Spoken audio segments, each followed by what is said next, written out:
আসসালামু আলাইকুম। আপনারা অনেকেই আমাকে জিজ্ঞেস করছেন যে আমি জুলাই সনদে হ্যাঁ ভোট দিব কি না ভোট দিব। আমি একটু ব্যক্তিগতভাবে বিভিন্ন কাজে ব্যস্ত থাকার কারণে আমি আসলে অনলাইনে এতটা অ্যাক্টিভ না। কিন্তু আপনারা যেহেতু প্রচুর সংখ্যক মেসেজ আমাকে দিচ্ছেন, আমার উত্তরটা হচ্ছে আমি না ভোট দিব। আপনি আপনার সিদ্ধান্ত নেবেন, সেটা আপনার ব্যাপার। আপনি যেহেতু আপনারা অনেকেই যেহেতু আমাকে জিজ্ঞেস করছেন, তাই আমার একটা নৈতিক দায়িত্ববোধ আছে বা নৈতিক দায়িত্ব আছে আমার সিদ্ধান্তটা আমি কেন নিয়েছি সেটা বলা। বিস্তারিত আমি এই মুহূর্তে যেতে পারবো না, আমি আবারও বলছি আমি একটু ব্যস্ত আছি এই মুহূর্তে, বাট তারপরেও আমি একটু সংক্ষেপে বলার চেষ্টা করব যে কেন আমি না ভোট দেওয়ার সিদ্ধান্তটা নিয়েছি। দেখেন, আপনার আমাদের জুলাই সনদে 84 নাম্বার ধারায় বলা আছে যে বাংলাদেশ সরকার, মানে যে ক্ষমতায় আসবে, যদি এই জুলাই সনদ বাস্তবায়ন হয়, তাহলে ওপেন গভর্নমেন্ট পার্টনারশিপে বাংলাদেশ যোগ দিবে। আচ্ছা ভাই, জুলাইয়ে আমরা যারা আন্দোলন করেছি এর সাথে ওপেন গভর্নমেন্ট পার্টনারশিপ জিনিসটা কি ভাই?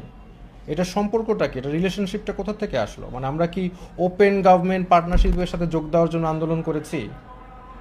এখন ওপেন গভর্নমেন্ট পার্টনারশিপ কি জিনিস, এটার মধ্যে ভালো জিনিস আছে, খারাপ জিনিস আছে, ইটস অল ফাইন। বাট আমি যদি আপনাকে দেখাই যে এটার মধ্যে কি আছে বা কেন তারা এটা ইনক্লুড করতে চাচ্ছে।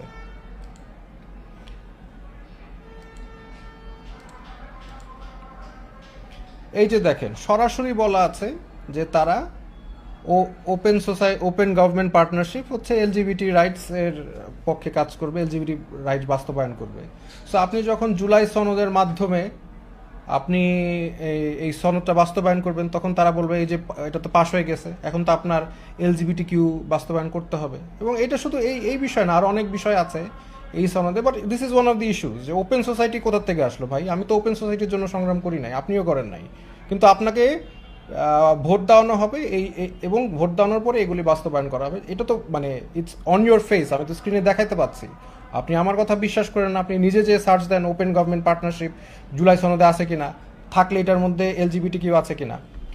দেখেন, ডোনাল্ড ট্রাম্প উনি সবার জন্য খারাপ বা ওনার দেশের জন্য ভালো, উনি দেশকে ডেভেলপ করার জন্য ফার্স্ট যে কাজটা করেছিল ক্ষমতায় এসে, এই ডাইভার্সিটি, ইকুয়ালিটি, ইনক্লুসিভিটি, এইগুলো যারা বিশ্বাস করে, এলজিবিটি কিউ, সবগুলোকে বন্ধ করছে।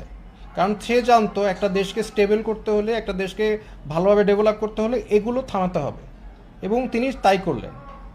তো কাজে আমাদের দেশ আবার একটু অ্যাডভান্সড, তারা আবার এগুলো ভবিষ্যতে বাস্তবায়ন করার জন্য সেগুলি সংবিধানে একদম ঢুকিয়ে দিচ্ছে। কারণ সংবিধানে যদি ঢুকে এটা চলে আসে, তাহলে সংবিধান ইজ দ্য